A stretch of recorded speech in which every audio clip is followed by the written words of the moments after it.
Did Indonesia get robbed? Wasitnya gatel.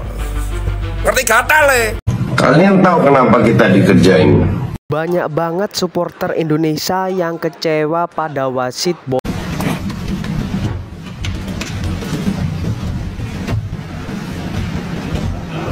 Shin Taeyong kesal dengan kepemimpinan wasit di laga Bahrain versus Indonesia.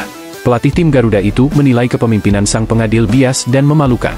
Gol penyama kedudukan tuan rumah di injury time yang kemudian diprotes keras oleh kubu Indonesia mengingat injury time cuma sampai 6 menit. Sementara wasit Ahmed Al-Kaf tak kunjung meniup peluit panjang tanda berakhirnya laga sekalipun Indonesia dalam posisi menyerang di menit ke-97. Pertandingan sendiri berakhir di menit ke-99 atau 3 menit lebih lama dari waktu injury time awal.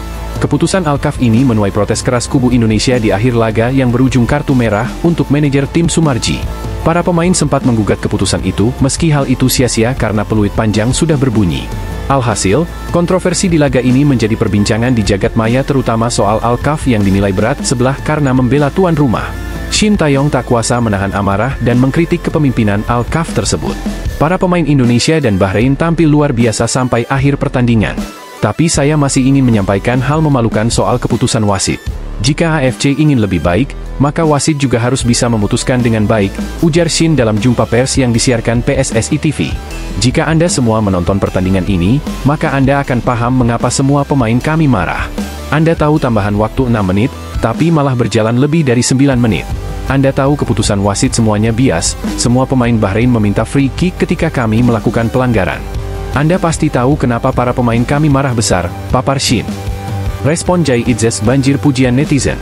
Jai Idzes mengungkapkan pendapatnya mengenai laga Indonesia versus Bahrain pimpinan wasit Ahmed Al-Kaf yang terkesan berat sebelah dan memenangkan tuan rumah. Dalam pernyataannya, Jai menyebut tim harus tetap maju dan tak bisa berlarut-larut dalam kekecewaan dengan berkaca pada kekalahan usai pertandingan melawan Bahrain. Sekarang ini bagi kami terasa seperti kekalahan karena kami kemasukan pada menit terakhir, hal seperti ini selalu terjadi dalam sepak bola. Tapi kami harus tetap maju, itu yang terpenting dan yang kami harus lakukan selanjutnya, imbuhnya. Ini sepak bola, semuanya tentang itu, reflection is key, kita harus berkaca pada pertandingan itu, jawab Jai singkat.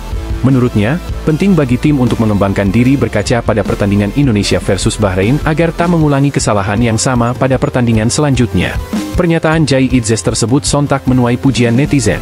Tak sedikit yang memuji personalitas Jai Idzes yang bijaksana dan sangat pantas menjadi kapten bagi timnas Indonesia. Senyum Bang Jai terlihat ada kekecewaan, tapi bijak banget pernyataannya gak menjelek-jelekan siapapun, dan bener banget harus timnas menang kalah harus terus maju, bangga banget timnas punya kapten kayak gini, komentar salah satu netizen. Respon Erick Thohir. Ketua PSSI memberikan apresiasi dan menyebut timnas Indonesia kini harus menyusun strategi untuk menghadapi laga-laga mendatang. Ada banyak opini usai laga lawan Bahrain tetapi kami berharap pemain timnas tak berlarut-larut dan susun strategi baru mulai dari persiapan fisik, recovery, semuanya harus dipersiapkan dengan baik, ucapnya. Terima kasih untuk seluruh pemain telah memberikan yang terbaik pada pertandingan hari ini. Semoga kita bisa meraih poin penuh di pertandingan berikutnya, pungkas Erick Thohir. Bagaimana menurut kalian? Wasit asal Oman, Ahmed Al-Kaf nampaknya menjadi musuh supporter timnas Indonesia setelah memperpanjang masa injury time melebihi waktu yang ditetapkan. Kini, muncul video klarifikasi dari sang pengadil lapangan itu. Saya adalah wasit yang memimpin laga Bahrain kontra Indonesia hari ini. Dengan ini saya memohon maaf kepada seluruh masyarakat Indonesia karena melebihi batas waktu permainan ataupun keputusan lain yang terkesan memihak Bahrain daripada Indonesia, ucap Ahmed Al-Kaf dalam video yang diunggah akun Instagram Video Goal, Jumat, 11 Oktober 2024. Sudikah kalian memaafkan wasit berkepala pelontos tersebut? Tulis di kolom komentar. PSSI resmi layangkan protes keras ke AFC. Kegagalan timnas Indonesia saat melawan Bahrain pada babak ketiga putaran ketiga kualifikasi Piala Dunia 2024 membuat performa wasit Ahmed Al-Kaf di laga ini dinilai sangat buruk. Atas hal ini, Persatuan Sepak Bola Seluruh Indonesia, PSSI, melayangkan protes atas kinerja wasit yang memimpin pertandingan yang dilaksanakan di Stadion Nasional Bahrain tersebut. Anggota Komite Eksekutif PSSI, Arya Sinulinga mengaku kecewa dengan kepemimpinan wasit Ahmed Al-Kaf asal Oman. Kita sudah bikin protes ke AFC, nanti kita lihat setelah 24 jam ada reaksi apa dan sebagainya, baru ke FIFA, kata Arya Sinulinga, dikutip dari Kumparan, Jumat, 11 Oktober 2024. Prosesnya seperti itu. Tapi, ini bukan pertama kali juga kita protes, imbuhnya. Bagaimana menurut kalian? Negara tetangga makin pusing, pelatih Jepang yakin Indonesia lolos Piala Dunia 2026. Negara jiran Indonesia, seperti Malaysia, Thailand dan Vietnam, bisa jadi semakin dibuat pusing. Sebab, pelatih timnas Jepang, Hajime Moriyasu, memprediksi bahwa timnas Indonesia akan lolos otomatis mendampingi negaranya ke Piala Dunia 2026 mendatang. Moriyasu memuji permainan timnas Indonesia yang akan bertemu di putaran ketiga kualifikasi Piala Dunia 2026 zona Asia. Timnas Indonesia menjadi kuda hitam di putaran ketiga kualifikasi Piala Dunia 2026 zona Asia. Tergabung di grup C bersama Jepang, Arab Saudi, Australia, Bahrain, dan Cina, ranking FIFA timnas Indonesia menjadi yang terendah. Indonesia awalnya tidak diunggulkan untuk lolos karena berada satu grup dengan 3 tim raksasa Asia yang difavoritkan untuk meraih tiket ke Piala Dunia 2026. Meski begitu, pelatih timnas Jepang Hajime Moriyasu justru menilai timnas Indonesia punya potensi untuk membuat kejutan. Hajime Moriyasu mengakui bahwa tim merah putih kini menjadi kuda hitam di grup C. Menurutnya, Indonesia adalah kekuatan baru yang perlu diwaspadai. Bahkan, pelatih 56 tahun itu berani menjagokan timnas Indonesia lolos dari grup C mendampingi Jepang. Timnas Indonesia akan lolos ke Piala Dunia 2026 bersama Jepang dari grup C babak ketiga kualifikasi Piala Dunia 2026 zona Asia, kata Hajime Moriyasu kepada media Jepang, Nikkei Asia, dilansir dari Japanese Station. Bagaimana menurut kalian? Kabar gembira. Kevin Dix tiba di Jakarta, jalani proses naturalisasi untuk perkuat timnas Indonesia. Kevin Dix tiba di Jakarta, Indonesia. Foto Kevin Dix tiba di Jakarta, tepatnya di Terminal 3 Bandara Soekarno-Hatta diunggah akun Instagram Ilan Al-Katiri. Kabar ini semakin mempertegas Kevin Dix akan menjalani proses naturalisasi menjadi warga negara Indonesia, WNI. Rumor Kevin Dix akan menjalani proses naturalisasi pertama kali beredar medio minggu lalu. Dalam wawancara dengan media Denmark, Bolt, pesepak bola 28 tahun itu mengakui sang agen sudah dihubungi PSSI. Isu semakin kencang setelah pelukis asal Indonesia, Zulham Subari, menyebarkan isi percakapannya dengan Kevin Dix via DM Instagram. Dalam percakapannya itu, Kevin Dix mengaku akan ke Jakarta dalam waktu dekat. Kemudian, Ketua Umum PSSI Erick Thohir ditanya soal rumor Kevin Dix menjalani proses naturalisasi menjadi WNI. Ya, semoga. Kalau dia datang, salaman berarti benar, kan masih belum tahu. Kalau sekarang saya lihat masih rumor-rumor, kata Erick Thohir pada Rabu, 9 Oktober 2024. Jika benar Kevin Dix menjadi WNI, betapa kuatnya lini pertahanan timnas Indonesia. Pemain FC Copenhagen itu dapat dioperasikan sebagai wingback kanan menggeser Sandy Walsh. Bagaimana menurut kalian? Cuma main setara waktu masak mie, apa yang Suwon FC lakukan ke Pratama Arhan itu jahat? Lama menunggu untuk bisa dimainkan oleh Suwon FC, pemain timnas Indonesia, Pratama Arhan pada Minggu, 6 Oktober 2024, akhirnya bisa menjajal rumput stadion. Pratama Arhan akhirnya diturunkan oleh pelatih Suwon FC, Eun Jung Kim pada pertandingan tandang melawan Pohang Steelers. Namun yang jadi masalah, Eun Jung Kim seolah tak ikhlas menurunkan Pratama Arhan. Bayangkan saja, suami dari Aziza Salsa itu dimainkan pada menit ke-93. Arhan masuk menggantikan Jaewon Lee. Praktis Pratama Arhan hanya main sekitar 4 menit. Total Arhan baru bermain di 2 pertandingan dengan total durasi 8 menit. Waktu 4 menit Pratama Arhan setara dengan waktu memasak mie instan. Kondisi ini tentu saja cukup mengkhawatirkan. Apalagi beberapa waktu lalu, Arhan dipanggil kembali oleh pelatih Shin Tae-yong untuk memperkuat timnas Indonesia di babak ketiga kualifikasi Piala Dunia 2026. Pemanggilan Arhan ini menimbulkan pro kontra di kalangan publik sepak bola nasional. Dengan hanya memainkan 8 menit di 2 pertandingan, Arhan dianggap tak layak bela timnas Indonesia. Pelatih Shin Tae-yong punya alasan tersendiri mengapa memanggil kembali Arhan ke skuad merah putih. Jika timnas tidak memilih dia, performanya bisa merosot. Saya pilih dia untuk masa depan sepak bola Indonesia, ujar Shin pada Desember 2023. Pratama Arhan meraih perhatian bersama timnas Indonesia sebelum bersinar di PSIS Semarang, di mana ia dinobatkan sebagai pemain muda terbaik pada Piala Menpora 2021. Bagaimana menurut kalian? Inilah daftar 8 negara yang menolak menghadapi timnas Malaysia di FIFA Matchday Oktober 2024. Timnas Malaysia berharap bisa menggelar 2 laga uji coba pada FIFA Matchday Oktober 2024. Federasi Sepak Bola Malaysia, FAM, pun melakukan lobi-lobi. Hasilnya, timnas Malaysia racikan Pau Marty Vicente akan menghadapi tim peringkat 95 dunia asal Oseania, Selandia Baru, pada Senin 14 Oktober 2024. Namun, seperti yang diutarakan di atas, cuma Selandia Baru yang bersedia meladeni timnas Malaysia pada Oktober 2024. Sementara itu, 8 negara lain yang ditawari FAM menolak menghadapi skuad Harimau Malaya, julukan timnas Malaysia. Lantas, siapa saja 8 negara yang menolak? Dari 8 negara yang menolak, 6 diantaranya adalah tim Oseania yakni Kepulauan Solomon, Fiji, Tahiti, Kaledonia Baru, Vanuatu, Papua Nugini. Menurut legenda sepak bola Malaysia, Datuk Jamal Nasir Ismail, timnas Malaysia mendapat penolakan karena negara-negara di atas sedang berfokus tampil di babak kedua kualifikasi Piala Dunia 2026 zona Oseania. Sekadar diketahui, babak kedua kualifikasi Piala Dunia 2026 zona Oseania sedang bergulir. Di bulan ini, Selandia Baru pun melakoni satu pertandingan, yakni menjamu Tahiti pada 11 Oktober 2024. Ketika kami mengajak negara lain bermain dan ditolak, kami tidak bisa berbuat apa-apa karena masing-masing negara punya kepentingan. Jadi, jika kami mengundang bukan berarti laga otomatis akan dimainkan, kata Datuk Jamal Nasir Ismail, dikutip dari Berita Harian. Intinya mereka menolak bermain melawan kami karena takut persiapan mereka mentas di kualifikasi Piala Dunia terganggu, lanjut sang legenda. Meski begitu, timnas Malaysia tidak habis akal setelah ditolak 8 negara. Kabarnya sebagai pengganti, timnas Malaysia akan menghadapi klub lokal Selandia Baru dalam beberapa hari ke depan. Bagaimana menurut kalian? Pemain timnas Indonesia duduk di kelas bisnis, personel timnas Malaysia berpose di kelas ekonomi.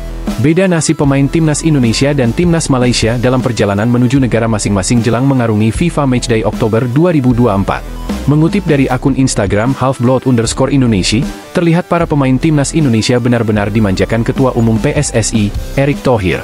Para pemain yang berangkat dari Indonesia ke Bahrain pada Minggu 6 Oktober 2024 dini hari WIB diberikan kesempatan untuk menikmati fasilitas penerbangan mewah, yakni duduk di kelas bisnis. Terlihat dalam unggahan foto yang ada, Nadeo Argawinata, Dimas Derajat, Malik Risaldi dan Rizky Ridho begitu nyaman duduk di kursi empuk kelas bisnis. Sejumlah pemain yang berangkat dari belahan dunia lain seperti dari Belanda, Belgia hingga Amerika Serikat juga mendapatkan fasilitas yang sama. Hal itu kontras dengan para pemain timnas Malaysia yang terbang ke Selandia Baru untuk melakoni laga uji coba pada Senin, 14 Oktober 2024 siang waktu Indonesia Barat.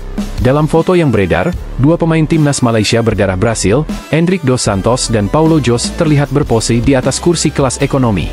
Satu yang pasti, kepengurusan PSSI sekarang mencoba menyervis betul para pemain timnas Indonesia. Bahkan saat timnas Indonesia melawat ke markas Cina, PSSI menyewa pesawat khusus untuk membawa Mes Hilgers dan kawan-kawan. Kelar menghadapi Bahrain pada Kamis 10 Oktober 2024 malam waktu Bahrain, skuad timnas Indonesia langsung terbang ke Cina pada Jumat 11 Oktober 2024 pukul 1 waktu Bahrain. Pesawat charter dipilih agar kondisi fisik Jai Idzes dan kawan-kawan tetap terjaga. Dengan menggunakan pesawat charter, para pemain timnas Indonesia tak perlu berbaur dengan penumpang umum lain. Satu lagi, waktu tempuh pun bisa dipangkas karena direct flight dari Bahrain ke Cina. Sekarang harapannya berbagai fasilitas yang diberikan meningkatkan kepercayaan diri dan mental timnas Indonesia. Ujung-ujungnya hasil positif diharapkan di guide skuad asuhan Shin Tae-yong. Lawan tim peringkat ke-95 FIFA setelah 20 tahun, ini kata pelatih timnas Malaysia. Pelatih timnas Malaysia Pau Marty Vicente merasa spesial usai dipastikan bakal melawan tim peringkat ke-95 FIFA, pertama kali setelah 20 tahun. Antusiasme Pau Marty kembali memimpin timnas Malaysia di FIFA Matchday Oktober 2024, fakta menarik pun diungkap soal Selandia Baru sebagai lawan. Timnas Malaysia bakal bertandang ke Stadion North Harbour pada Senin, 14 Oktober 2024, untuk menghadapi tuan rumah timnas Selandia Baru.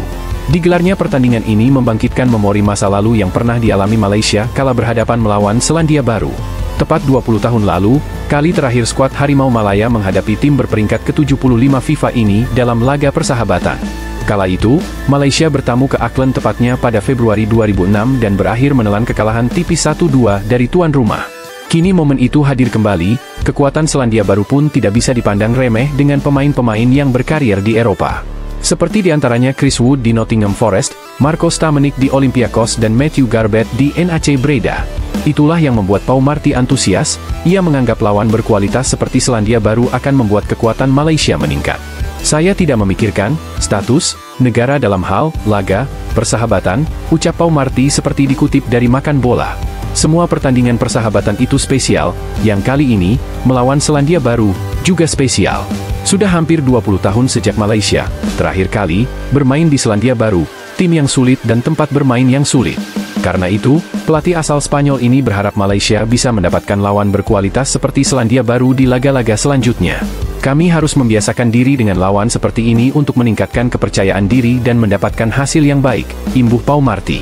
Timnas Malaysia hanya bisa mengandalkan agenda FIFA Matchday untuk mempertahankan ranking mereka agar tidak terlalu tertinggal dari Indonesia. Malaysia saat ini duduk di peringkat ke-132, terpaut 3 tangga dari Indonesia yang menempati ranking 129 FIFA. Timnas Indonesia pun berkesempatan memperlebar jarak dari Malaysia jika mampu memenangi 2 pertandingan lanjutan kualifikasi Piala Dunia 2026. Sementara itu, posisi Pau Marti yang menduduki jabatan pelatih kepala Timnas Malaysia bisa sangat terancam jika kalah dari Selandia Baru. Pasalnya, FAM mengonfirmasi bahwa hingga saat ini perebutan kursi pelatih Timnas Malaysia masih sangat terbuka. Setidaknya ada 4 nama yang sangat direkomendasikan FAM sebagai pelatih kepala skuad berjuluk Harimau Malaya ini. Salah satunya adalah Park Hang-seo, ex-pelatih Timnas Vietnam asal Korea Selatan yang juga kompatriot Shin Tae-yong. Park Hang-seo menjadi kandidat kuat pelatih Malaysia, federasi bahkan siap mengeluarkan dana besar untuk bisa mendapatkan jasanya. Bagaimana menurut kalian? FAM siap gaji pelatih baru Timnas Malaysia 735 juta rupiah per bulan. Ada 5 kandidat incaran, termasuk Park Hang-seo. Federasi Sepak Bola Malaysia, FAM, mengaku tak masalah mengucurkan Rp200.000, setara 735 juta rupiah, untuk menggaji pelatih Timnas Malaysia. Namun, FAM menegaskan sosok kandidat pelatih ini harus orang yang tepat. Wakil Presiden FAM, Datuk Yusof Mahadi, menanggapi spekulasi apakah pihaknya mempertimbangkan mantan pelatih Vietnam asal Korea Selatan, Park Hang-seo, untuk posisi tersebut. Yusof mengungkapkan bahwa FAM telah memilih Park Hang-seo bersama 4 kandidat lainnya sebagai calon pelatih Harimau Malaya secara permanen. Saat ini, pelatih sementara Pau Marti Vicente sudah diberi kesempatan membuktikan kemampuannya menangani Timnas Malaysia. Harus berinvestasi di Timnas Malaysia. Jika kami membayar Rp100.000, 365 juta rupiah, sebulan untuk pelatih yang tidak memberikan hasil, kami malah harus mempertimbangkan membayar seseorang Rp200.000, 735 juta rupiah, sebulan namun bisa membawa tim ke level berikutnya, kata Yusof setelah rapat Komite Eksekutif FAM di Wisma FAM, Kelana Jaya, Senin, 7 Oktober 2024. Suka atau tidak, kita harus berinvestasi di tim nasional, imbuh dia, seperti dikutip dari New Straits Times. Vicente tangani Timnas Malaysia hingga Piala AFF rampung. Vicente akan tetap bertugas menangani Timnas Malaysia hingga akhir Piala AFF pada Desember, setelah itu FAM akan menilai kinerja tim di bawah bimbingannya. Dia punya keuntungan karena sudah bersama kami cukup lama dan memahami budayanya, yang merupakan faktor krusial dalam memutuskan siapa yang akan melatih tim selanjutnya, tambah Yusof. Vicente sebelumnya menjabat sebagai asisten mantan pelatih Timnas Malaysia, Kim Pan Gon, yang mengundurkan diri pada Juli 2024. Bagaimana menurut kalian? Pelatih Vietnam kembali sindir dan remehkan Timnas Indonesia. Pelatih Vietnam, Pham Minh Deck, meremehkan Timnas Indonesia. Dia menyebut bahwa Timnas Indonesia tidak akan lebih baik dari Vietnam jika tanpa pemain naturalisasi. Ya, Pham Minh Deck soroti kehadiran pemain naturalisasi di Timnas Indonesia. Dia mengakui kehadiran Jai Itzes CS sudah membuat skuad Garuda kian tangguh. Timnas Indonesia bahkan bisa mengalahkan Vietnam dalam beberapa pertemuan terakhir. Teranyar, pasukan Shin Tae-yong mempermalukan Vietnam usai menang 3-0 saat berlaga di My Dinh National Stadium, Hanoi, pada 26 Maret 2024. Pertemuan itu tersaji di kualifikasi Piala Dunia 2026 zona Asia. Tetapi, Pham Minh Deck mengakui Timnas Indonesia kini kian kuat. Komposisi pemain mereka sudah memberi dampak besar ke tim hingga di luar prediksinya Timnas Indonesia bisa berbicara banyak di babak ketiga kualifikasi Piala Dunia 2026 zona Asia. Padahal, awalnya Pham Minh Deck meyakini Timnas Indonesia akan menelan kekalahan terus di babak ketiga kualifikasi Piala Dunia 2026 zona Asia. Tetapi, skuad Garuda sukses menahan imbang Arab Saudi di laga perdana dengan skor 1-1. Lalu, hasil manis juga didapat pasukan Shin Tae-yong saat melawan Australia di laga kedua grup C babak ketiga kualifikasi Piala Dunia 2026 zona Asia. Mereka mengakhiri laga dengan skor imbang 0-0. Pemain naturalisasi bisa membantu mengisi kelemahan ini, ujar Pham Minh Deck, dikutip dari Tien Phong, Minggu, 6 Oktober 2024. Kalau melihat Timnas Indonesia, Anda akan melihat bahwa jika Anda menyingkirkan pemain naturalisasi, Timnas Indonesia tidak lebih baik dari Vietnam, lanjutnya. Namun dengan banyaknya orang yang berlatih dan berkompetisi di Eropa, mereka berubah total, jelas Pham Minh Disi.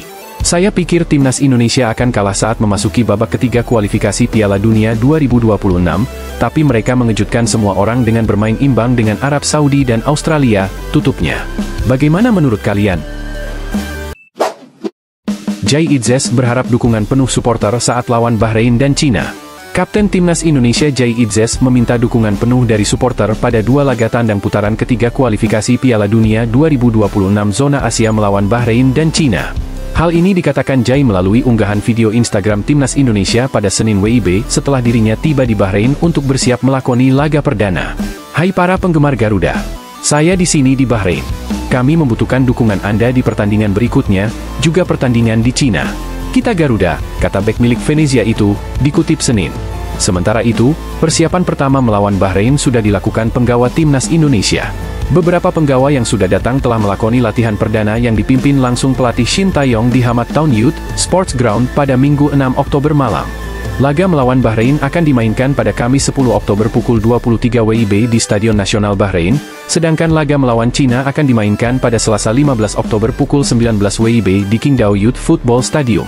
Tergabung di grup C, Indonesia kini menghuni posisi keempat dengan 2 poin, hasil laga seri melawan Arab Saudi, 1-1, dan Australia, 0-0. Tim Garuda terpaut 4 poin dari Jepang yang mengoleksi poin sempurna dari 2 pertandingan pertama. Ungkapkan dukungan kalian di kolom komentar. Kejujuran Shin Tae-yong, sempat ingin ajukan protes jelang lawan Bahrain. Pelatih Timnas Indonesia, Shin Tae-yong, mengaku ingin sempat mau melakukan protes terkait pertandingan melawan Bahrain dan Cina. Kata Shin Tae-yong, dua pertandingan ini sangat merepotkan untuk pemain Timnas Indonesia. Menurut Shin Tae-yong, jarak pertandingan Timnas Indonesia melawan Bahrain dan Cina sangat dekat. Tidak hanya itu, penerbangan dari Bahrain ke Cina juga tak banyak. Bahkan PSSI sampai harus menyewa pesawat untuk pemain Timnas Indonesia dari Bahrain ke Cina. Sebab, jika naik pesawat komersil, maka Timnas Indonesia akan memakan waktu tempuh sekitar 30 jam. Namun dengan sewa pesawat, Timnas Indonesia bisa memangkas waktu lebih cepat untuk sampai ke Qingdao. Shin Tae-yong mengakui bahwa ini menjadi sebuah kesulitan bagi Timnas Indonesia. Sebab, ditakuti Shin Tae-yong, para pemain Timnas Indonesia kelelahan. Shin Tae-yong pun berharap para pemain Timnas Indonesia dalam keadaan sehat. Memang ini menjadi kesulitan bagi saya juga. Tapi bukan cuma kami, semua negara juga sama saja. Jadi saat saya mau protes juga tidak akan bisa, kata Shin Tae-yong. Pelatih berusia 53 tahun itu mengucapkan rasa terima kasih kepada PSSI yang sangat peduli dengan Timnas Indonesia. Menurutnya, dengan PSSI memutuskan untuk menyewa pesawat tentu saja ini menjadi sebuah keuntungan bagi Timnas Indonesia. Walaupun situasinya seperti ini, PSSI dan Pak Erick Thohir membantu agar Timnas Indonesia bisa naik pesawat charter dari Bahrain ke Cina. Mungkin hal-hal seperti ini yang akan membuat sepak bola Indonesia bisa menjadi lebih baik, kata Shin Tae-yong. Sementara itu, Timnas Indonesia kini sudah berada di Bahrain pada Minggu, 6 Oktober 2024, siang waktu setempat. Timnas Indonesia berangkat ke Bahrain dengan pesawat komersil. Bagaimana pendapat kalian? Jai Idzes tak gentar hadapi laga di grup maut kualifikasi Piala Dunia 2026. Timnas Indonesia berada di grup C dalam lanjutan babak kualifikasi Piala Dunia 2026 ronde ketiga zona Asia. Skuad Garuda berada satu grup bersama Jepang, Australia, Saudi Arabia, Bahrain, dan Cina. Di atas kertas, grup tersebut bisa dibilang grup neraka untuk pasukan Shin Tae-yong. Bagaimana tidak, Jepang, Arab Saudi, dan Australia merupakan langganan Piala Dunia. Meski begitu, bek Timnas Indonesia, Jai Idzes tak peduli. Sebab, Idzes melihat hal itu sebagai tantangan yang bagus bagi skuad timnya. Ada 6 pot dengan 3 tim dan kami berada di pot terakhir bersama negara-negara lain yang berada di peringkat terendah dunia FIFA, kata Idzes, dilansir dari Void Balzoni. Dari setiap pot, ada lawan yang lebih unggul di depan kami. Di atas kertas, itu menjadi negara-negara yang menyulitkan setiap saat, sambungnya. Idzes mengaku tidak terlalu risau Timnas Indonesia bakal bertemu tim-tim langganan Piala Dunia. Bek Venezia ini justru melihatnya sebagai tantangan bagus untuk Timnas Indonesia terbang lebih tinggi di kancah dunia. Bagi kami, ini adalah peluang baru untuk membawa Indonesia lebih jauh lagi. Kami melihatnya sebagai tantangan besar, ungkap Jai Idzes. Tujuan kami sudah jelas, tapi kita lihat saja sejauh mana kemajuan yang bisa kami capai, ujarnya, menambahkan. Jika ingin lolos langsung ke Piala Dunia 2026, timnas Indonesia harus bisa finish di 2 teratas. Namun, pelatih Shin Tae-yong realistis, dia ingin membawa timnas Indonesia di posisi 3 atau 4. Jika finish di posisi tersebut, timnas Indonesia masih punya peluang untuk merebut tiket Piala Dunia 2026 dengan mengambil jalur lewat babak keempat.